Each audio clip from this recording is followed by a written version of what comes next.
So, moving forward now, let's kick things off with some TV stuff, right? So, we'll talk about the first 3 episodes of season 2 of Loki, right?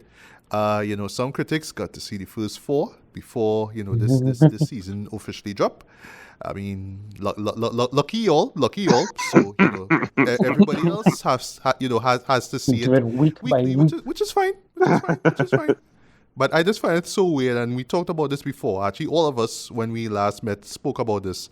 Why, critics got to see the first 4 episodes if this season is only 6 episodes in length. That's kind of weird, right? But I don't know.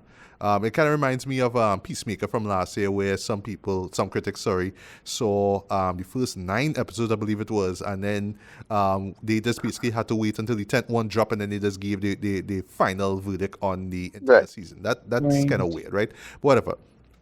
But yeah, just preamble time, right? So first season of Loki, I really enjoyed it. Just because it just felt different as far as MCU output goes. It took a beloved, villain slash anti-hero, and yes, somehow made him more sympathetic and more of a hero than anything else. And but really the sell for me was the existential crisis that he was put into.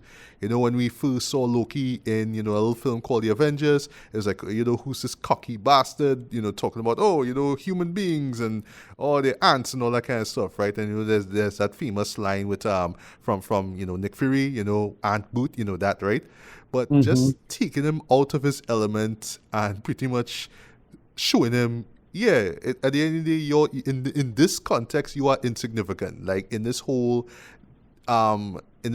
frame of time and space, yeah, you mean nothing, right? This whole God of Mischief thing and how you were parading that for years now. Yeah, that doesn't mean shit now because, yeah, there's other versions of you variants and they're causing drama. And now we have something called the TVA that's there to just sort of wipe you out, right?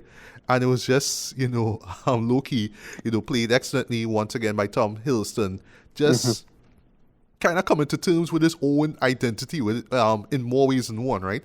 In the sense that he meets a female version of himself, or a female variant basically, and just more or less again just sort of realizing, wow, like I don't really mean shit, but geez, like I really need to get my shit together, right? And you got that. And of course, because we're talking about time here, you get some, time shenanigans here or there. And what it all led up to was, the first incarnation on screen of Kang, played by Jonathan Majors, right? And where that led to, well, of course, that was in the final episode, and where that stopped off was like, holy shit, what's going to happen next, right? So now we have this new season here, and I'll just say this right before. Well, I'll ask one of you guys to do the synopsis, right? Yeah, I haven't been hearing much about it so far though. Like I kind of blame that now on just the MCU fatigue that's been going on for the past I would say year. Yeah. People got burned with Quantumania. So it's like, oh my gosh, we're done. Which they Right. thought was going to be a big deal. A new book came out, and it's like they thought it was good. That was Yeah. going to be the banger for They the season. really Yeah. And I'll bring up Quantumania in my review of it too, yeah, because there's a connection to it, right? If you remember the end of Quantumania, and then of course the main body in that being Kang himself, right? Right. But yeah, but I still was like, all right, I know I'm gonna get that quality that I got in the last season because I absolutely enjoyed that first season, right? That's how it just dealt with time and whatnot, but you could tell that it was boring from films, especially there was a sort of a Terry Gilliam vibe to it too, right? Like I saw it's a 12 Monkeys, I saw some Brazil in it as well too, right? But again, I just knew that I was gonna get that quality, right, when it came to this, the storytelling, the characters, the visuals, all that stuff, right? But I know that by now people will just be like, oh, another season of Loki, I don't really care, whatever. But I would say just get it all the way one time. Don't write off MCU. Don't write them off as yet. Don't write them off as yet. They're still doing very good things here. And I would say Loki season 2 is that, right? It's still something good. It's still something that you should, check out. Just not in a hurry, right? So don't expect this thing to be trending on Twitter, every time, or I should say X, sorry, when this when a new episode comes out. Unless in the next 3 episodes they do something very outrageous and over the top, like see the final episode of the last season, and it's like, oh shit, and everybody stops and focuses on it, right? But yeah, Ricardo, take it away. What are the first 3 episodes of Loki season 2 about in a nutshell? Sure. So there's fallout from the events of the season 1 finale. Loki reappears into what seems at first to be an alternate version of the TVA, but what it is the distant past. You find out, and he and Mobius and I forget the name, B13. I forget the name. B12. I forgot what he. Yeah, B13. It's B13. Thank you. Right. B13. Okay. Yeah. Yeah, and so they. No, B15. B15. Thank you. Right. Yeah. So basically, just you have to sort out a scenario involving like some, this disaster going on, and they have to go meet Ouroboros, played by Short Wrong. Yes. Oscar winner. Yeah. And so they solved out that problem as the first episode, and then they basically dealing with the fallout of finding Sylvie, making sense of this person who has to show up, who is effectively Kang, and make sense of the potential future variants of Kang, because he is like that's the warning he gave in that thing. And then the 2 other episodes follows up on episode 2 and 3 mostly. 3 in particular, they follow up on the goings on of what Rena Renslayer is up to and why she's up to. And then we ultimately meet a kind of a really important character in Marvel Comics, kind of, Victor Timely, a variant of Kang, yes. And what he is about and why, and what they're doing with that, and how he fits into the narrative. And they just ends off with the first 3. And yeah, I'm kind of enjoying it. Not loving it too much, and I will admit, because the momentum was kind of severely undermined with 3 movies that I thought would have done better, actually, which is Thor, Doctor Strange, Multiverse of Madness, and especially Ant-Man 3. Not as hyped, I will admit, in terms of the working meta-narrative of the MCU and the grander narrative, or wherever they lean into, but I still enjoy this for what it is. I actually having a lot of fun with these 3 episodes. Tom Hiddleston is great, right? He holds the show as usual. He's pretty good. Him and Owen Wilson is quite good. I find they bounce off each other really well. Again, same good chemistry, decent story for what they're doing with respect to the whole. They have to build back the TV and everything mashing up, and Sylvie kind of don't give a shit because she has the whole thing going on, and why Kang relevant, because they think he could solve a problem involving, we still haven't seen that resolved as the end of season episode 3, sorry, and they're just making sense of the grander conceit of it. And I'll admit, because the MCU kind of dropping off, because they these movies that should have, I think, built a lot of better momentum and have me a little more hype, kind of was disappointing. I'm not that excited, to be honest, but it's still working for what it is. Majors, ignoring his real world, problems, is okay. Right, I don't like this one as much as I liked He Who Remains. He Who Remains felt a good mix of goofy and terrifying. This guy just goofy. I don't really like Victor Time. Yeah. It's kind of a dummy. But the idea, that is kind of part of the idea, because what they do with him involving how he connects to the TVA is kind of interesting. It's like, oh, why? Okay, he not part of this, and he don't know what's going on, but they're trying to reset the thing, and for whatever reason, He Who Remains knew that this version would be a backdoor somehow to whatever they're planning to involving Renslayer and whatnot. So I want to see how that's gonna shake itself out. I enjoy Majors. He kind of funny, but again, not as engaging as thing. Again, I tend to try to figure out a way to ignore the real world stuff. I don't really care about that. But it don't bother me as much. But it's fine. That's about it. I mean, it didn't finish. I enjoying it. I'm not hyped. I can't say I'm too hyped, but that's not because of this show in particular. If the show was in a better space or a better MCU, a better soil, as it were, it would have grown better for me. But the MCU, let's just call it soil for now. Good seed, bad soil, right? Because the MCU overall have zero hype for any potential or wherever it's going. This not that I can't say fallen flat. I'd have been more excited if it was in a better space. That's all. But yeah, enjoying it so far. All right. CC, did you see did you watch this? Watch them? No, I kind of because of Okay. what Ricardo was just saying about like the MCU. I've been pickier about my MCU in general. The last thing I watched was Guardians Volume 3 in theaters. When it comes to the streaming shows, I think the last thing I watched might have been Moon Knight, and I loved that. But Wow, that was a while back. yeah, that was a while. Yeah. I Wow. liked the first season of Loki, but I liked Thor Ragnarok, and I thought that would mean that I would like Love and Thunder. So I was a little cautious with Loki season 2. So, but if it Yeah, turns out to be, if it turns out to be decent, I might check it. I'll probably check it out. But I'm not in a hurry to check it out at this Right. point. On a side note, right? Just straying off a bit, right? With the Marvels coming out next month. Have you seen Miss Marvel as yet? No, that's the one that I actually am meaning to check out. Like I've heard Ms. Marvel's pretty good, and I like. Watch it. Like, Watch it. Go watch it. Yeah, I know. It's fine. Yeah, I like it. It's not like it's not like a complete mess.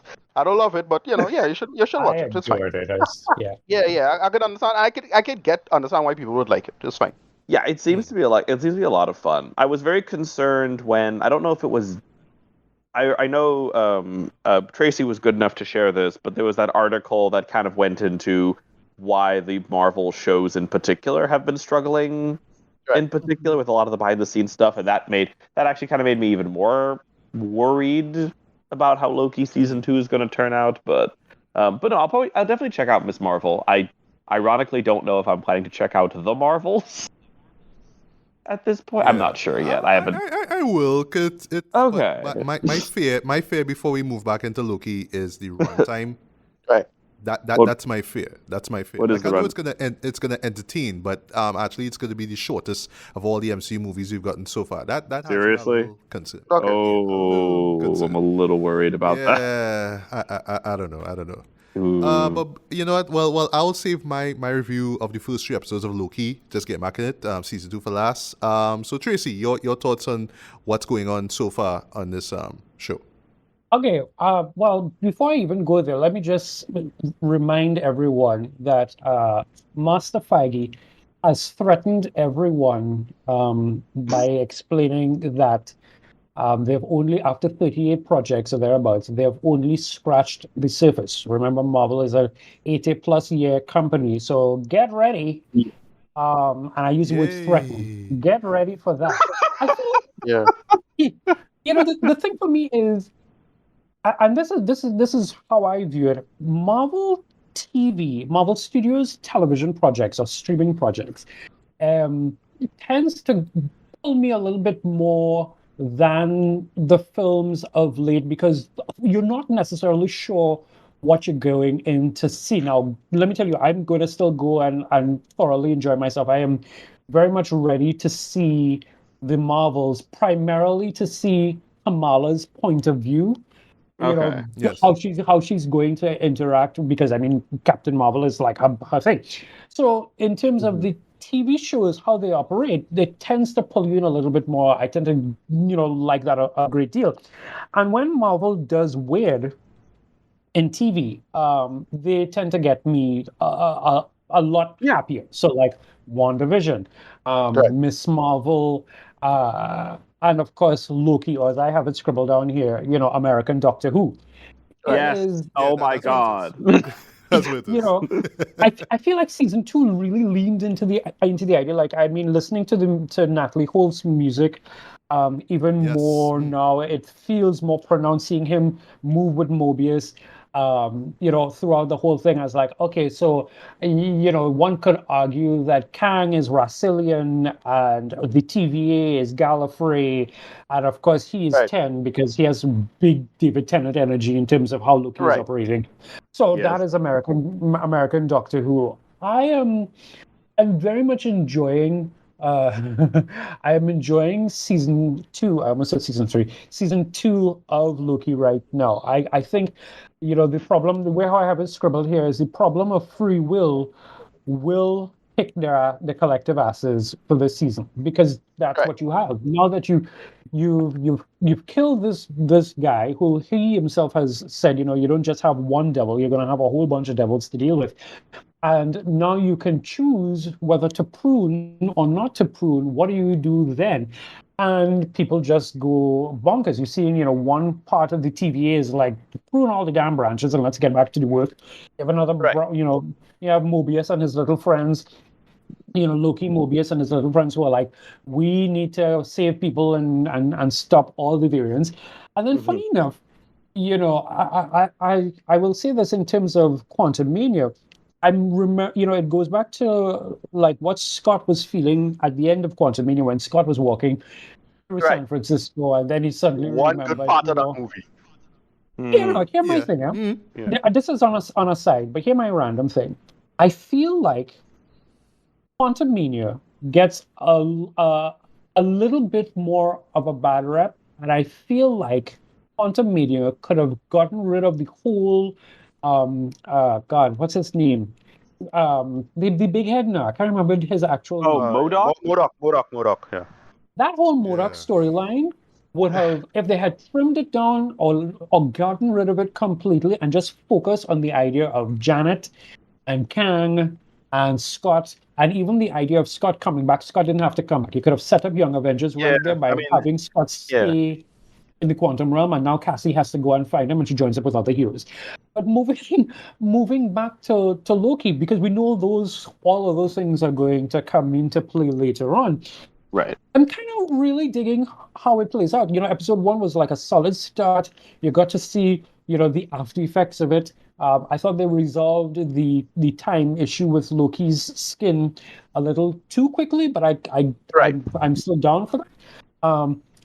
Episode 2 was a little bit of a slow boil in terms of putting things together, and then episode 3, gave us do androids dream of electric sheep kind of vibe with Miss Minute, Right. and that's all I.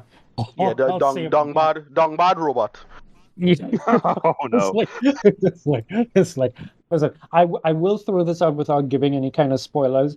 I'm wondering if she saw Vision and how Vision became, and that propels her in her way. But that's another story for another time. Yeah. I well had fun with that. But generally speaking, the first 3 episodes are doing quite well. I like how it's setting up. My only two things I will say in closing about how I feel about it. One, I have a feeling that 5 and 6 is going to be the kind of blow people out of the water kind of scenario. So that's why, like, even critics who are getting the first 4, I saw somebody give it a 5 out of 10. A critic give it a 5 out of 10, but then like general fans and people were like, no, this is actually getting like on a 6 or a 7. But I feel that by the time you get to episode 5 and 6, there are things that you're going to see that's going to be like, that's why you held it back. That's why you're stretching it out. Because I'm really not trusting Ouroboros right now, to be honest. Okay. I feel Obi is, and there's something that Victor Timely says in episode 3 where he's talking about having a conversation. He feels like if he's having a conversation between. Yeah. And it just confirmed the whole idea of, the Ouroboros is basically a snake eating its tail. There's something about Obi that does not sit right. Right. But I do feel I thought it was the same play that you have a name similar to Mobius, no? So Mobius strip. Ouroboros. Yeah, I don't know. That's what I thought it was. But yeah, you bring up an interesting point that, hey, Obi might not be on the up and up. That'll be interesting, though. That might be an interesting twist. I'm kind of wondering if Obi is the only one who remembers things from... Yeah, because when he talks about his 400 years, etc., and everybody else's memory, and that's the only spoiler I'll say about it. But generally speaking, for me, I'm very much ready for this. What I hope is, I know internal Marvel has been saying things like they're going to start moving away from limited series and start actually making television where you have season 1, season 2, season 3. If they continue doing that could be really good. But it also means, I hope that they understand that when you do a season of a show, that you wrap this season up. I don't need to be like, well, this is going to lead into a movie that I'm not going to see for the next 4 years. That Right. is the aggravation that I generally have with the MCU's projects, especially Disney Plus projects. So like whatever wraps up with Loki season 2, I don't want to wait 2 years for 3 years for Secret Wars and Kang Dynasty to suddenly be like, oh, this is where that was supposed to be leading to, that kind of thing. But for now, just taking the shows on face value, Loki season 2 or American Doctor Who is doing quite nicely. All right. Well, for me, I'm really enjoying this this second season. I like that it's doing its own thing, just like the last season. It's not doing a sort of fan service to get us all excited about things. Like it's taking its time with the story, right? Yeah. I like that it's keeping things as weird as like weird in terms of the situation, what's going on, and the stuff about time and secret timelines and pruning and all that kind of stuff. Like it's weird, but in a strange way, it kind of makes sense. Like in the world of Loki, it makes sense, right? Acting wise, everybody do their thing. It's kind of surprising and not surprising at the same time that Ki Hui Kwan is here. And I find it so funny that we have something called the temporal loon, right? And if you think about it, if you see it fast, it's like Temple of Doom. It sounds like that. Temple of Doom, Temporal Loon. I was like, I like that one. Okay. Yes. That's kind of funny. That's kind of funny. Yeah, and I like that, even he, brings his own kind of quirkiness, and the way how he talks there, like, there might be a timeline, there might be this, like, the way how he talks there, yeah, we're all gonna die, or, sorry, it's gonna take us like 5 seconds, like, the way how he talks there, it's not too animated, but it has a sort of a kind of a cartoonish kind of flair to it, just a little slightness to it, right? The one who is way more cartoonish, of course, is Jonathan Majors when he plays Victor Timely, right? Right. And just bringing up the whole, just bringing up Quantumania here, right? Well, the outro, right? If y'all stuck around for it, you'll know that you saw a scene that would wind up being on episode 3, right? And I actually like rewatch it and just sort of compare it. So it's actually like a alternate version of it because, slight spoiler, in the theatrical film, right, in Quantumania, it ends with Victor staring at Loki. But in this episode here, that doesn't happen at all. Like he just finishes his little presentation and actually goes out with a bang pretty much, and that's it. So there's no stay down like that. That stay down was just they edited different. Like, oh my god, It was weird, but I thought they would at least have a bit of the stay down, but it didn't play out like that. Yeah, they kind of it just edited differently. I don't think it's like a different scene or anything like that. That's what I think. It's the same scene, but just that stay down they literally cut out. Right. I don't know why, but they just cut it out. I think they probably changed the story because I think they wanted to have it where Timely was aware of the situation, so they changed the narrative, and that it's probably because of real world bullshit. We're not sure. I know what you're talking about. Yeah. Yeah, but the way how Victor talks play is like, all right, like I really enjoy me just as Kang, right? Whether it's he who remains or Victor, right? But there's like a kind of weird quirkiness to the point that you're sort of wondering. And I think I brought this up with my review of the first season, especially when he showed up in that final episode, where you're wondering if it's Hammy on purpose. So he just sort of talks like this, and he just sort of moves around like this. You're just kind of wondering if, like me, just sort of like half-assing it. But it's like, no, I don't know. It's like a kind of a weird way, like how he kind of processes things. That like he's so in his head. I think I brought this up to you. Like he's so like he just internalizes things so much that when he actually says what's on his mind, it just sounds weird. It just sounds like gobbledygook. So well, he's supposed to be. He's supposed to be like one of these absent-minded professor types of that era, no? And the whole him getting the book as a boy, and that is the thing, which was really interesting. Right. Well, so if you know the origins of, if you know what Marvel used to be called before it was called Marvel Comics, that is a reference. Timely Comics. But also he if I remember correctly, in the main Marvel narrative, he's supposed to be the creator of the original Human Torch, which is the robot one, not the Johnny Storm one, but his name is also Nathaniel Richards. He's the very descendants of Reed Richards. So that's the whole thing. And if you Wow. know, in Captain America, that makes an appearance. I'm not sure if they'll recall it, but that makes an appearance. You know, that robot thing shows up in the same World Sphere. World The Sphere. first one, yeah, the first Captain America. First when Captain they- when they America, go- right? yeah, yeah. World Sphere, and then World Sphere was showing up in the Tony Stark Expo thing. It's the same idea, right? It's an expo, so it's the Yeah. same World Sphere, Chicago, World Sphere. I forget where. Well, no, Stephen, New York, right? So we'll see. I think they might stitch Yeah. it back. We're not sure what's going on there. But yeah, Somebody- Alright.